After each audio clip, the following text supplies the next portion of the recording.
Praise the Lord. പ്രഭാതവന്ദനം. പ്രഭാതത്തിൽ ദൈവത്തെ അറിയുന്ന തൻ്റെ ജനത്തോട്, ഇതുവരെയും ദൈവം എന്തെന്ന് അറിയത്തില്ലാത്തവരും എന്നെ കേൾക്കുന്നുണ്ടാവാം, ഏവരോടും എനിക്കൊരു അനുഗ്രഹിക്കപ്പെട്ട ഒരു സന്ദേശം കൈമാറുവാനുണ്ട്. യഹോവ നല്ലവനെന്ന് രുചിച്ചറിയുക. എങ്ങനെ ദൈവത്തെ രുചിച്ചറിയാൻ കഴിയും? അമ്മൻ ഒട്ടനേകം പേര് എന്നോട് സംസാരിക്കും പറയുന്നതാ, എൻ്റെ ജീവിതത്തിൻ്റെ യാത്രയിൽ കഷ്ടം, ദുഃഖം, രോഗം, നിന്ന, അപമാനം, മുന്നോട്ട് പോകാൻ കഴിയാത്ത അനുഭവങ്ങൾ, തലമുറയുടെ ഭാവി, ജീവിത പ്രശ്നങ്ങൾ, ജീവിത പരാജയങ്ങൾ മാത്രം എൻ്റെ ജീവിതത്തിൽ കാണുന്നുള്ളൂ.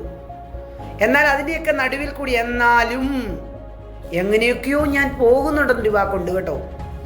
ആ വാക്ക് എവിടുന്നാ വരുന്നേ? നിന്നെ പരിപാലിക്കുന്ന ഇസ്രായേലിൻ്റെ പരിപാലകൻ ഉറങ്ങുന്നില്ല, മയങ്ങുന്നില്ല. നിന്റെ സകല പ്രവൃത്തികളും, നീ അനുഭവിക്കുന്ന സകല വേദനകളും, ആമേൻ, നമ്മൾ ഓരോരുത്തരും അനുഭവിക്കുന്ന എല്ലാവിധമായ കഷ്ടതകളും അവൻ നന്നായി കാണുന്നു. എൻ്റെ യേശു ജനിക്കുവാൻ, ആമേൻ, അവൻ ഒരിടം ഇല്ലാഴിയാൻ അവൻ വഴിയമ്പലത്തിൽ ജനിച്ചതായിട്ട് ദൈവത്തിൻ്റെ വചനത്തിൽ കാണുന്നു. സമ്പന്നന്മാരുടെ ഒരു ഭവനം അവൻ ഒരുക്കുവാൻ കഴിയാഞ്ഞിട്ടല്ല, എന്നാൽ ദരിദ്രരായിരുന്ന നമ്മളെ തേടി വരുവാൻ, നമ്മളെ രക്ഷിക്കുവാനായി അവൻ അവസാനത്തുള്ള രക്തം വരെ നമുക്ക് തന്നത്. നമ്മളെ രക്ഷിപ്പാൻ അവൻ മതിയായവനാ. അവനെ കൊണ്ട് കഴിയാത്ത ഒരു കാര്യവുമില്ല. ദൈവത്തിൽ ആശ്രയിക്കുന്ന ദൈവത്തിലെ അല്ലെ, എൻ്റെ ശബ്ദം ആദ്യമായി കേൾക്കുന്നവരെ, നിങ്ങളോട് ഓരോരുത്തരോടും ഞാൻ പറയട്ടെ, എൻ്റെ ദൈവം നല്ലവനാ.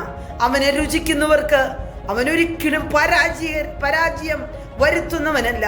നിന്റെ ഇന്നത്തെ പരാജയം നാളത്തെ വലിയ അനുഗ്രഹമാണെന്ന് ഇന്ന് പകൽ നീ വിശ്വസിക്കുക. ആമേൻ. ഇന്ന് നീ ഭാരത്തോടെ കഴിയുന്നുവെങ്കിൽ, നിന്റെ പ്രാർത്ഥനയുടെ മറുപടി നിനക്ക് ലഭിച്ചില്ല എന്ന് കണ്ടു നീ ഭാരപ്പെടുന്നുണ്ടെങ്കിൽ, വിശ്വാസത്തോടെ പ്രാർത്ഥിക്ക്. എൻ്റെ ദൈവം പ്രാർത്ഥനയുടെ മറുപടിയുമായി യഹൂദാ ഗോത്രത്തിന്റെ സിംഹമായവൻ വെളിപ്പെടുന്ന ദിനങ്ങളിലേക്ക് നയിക്കാൻ പോകുകയാണെന്നുള്ളതായ പൂർണ്ണ വിശ്വാസത്തോടെ നമുക്ക് അധികാരത്തോടെ മുന്നോട്ട് പോകാം. പരിശുദ്ധ ദൈവമേ, തിരുനാമത്തിന് നന്ദിയോടെ സ്തുതിക്കുന്നു. അപ്പം എൻ്റെ ഈ ദൈവിക സന്ദേശം കേൾക്കുന്നതായ സകല വ്യക്തികളും അവിടെ ഹൃദയത്തിൻ്റെ ആശ്വാസമായി തീരണം. എൻ്റെ ദൈവം നല്ലവനാണെന്ന് രുചിച്ചറിയത്തക്കവണ്ണം ചില അത്ഭുതങ്ങൾ നടക്കുന്നുകൊണ്ട് സ്തോത്രം. യേശുവിൻ നാമത്തിൽ തന്നെ ആമേൻ.